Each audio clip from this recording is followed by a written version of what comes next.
Grabe kasi, hindi kasi kayo pinakain ng nanay nyo ng ano eh, ng dry food eh.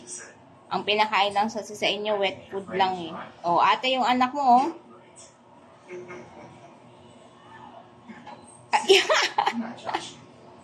Nampas ka tuloy. Sabi ni Lala, bawal yan. Di ba pinakain na tayo? O, inampas ka tuloy. O, tinitingin-tingin mo dyan, anak. O, Lala, di ba bawal? Ba't inaamoy-amoy mo? Nagpulong pa kayo dyan, ha? Bibili pa nga tayo ng bago yung cat litters, eh. O, Lala! Ano masasabi mo? Nahampas ka ni Lala. Ano masasabi mo? Nakilaki mo may nakampas sa'yo. Adin lang, oh. Liit, oh. Oh. Oh. Ano masasabi?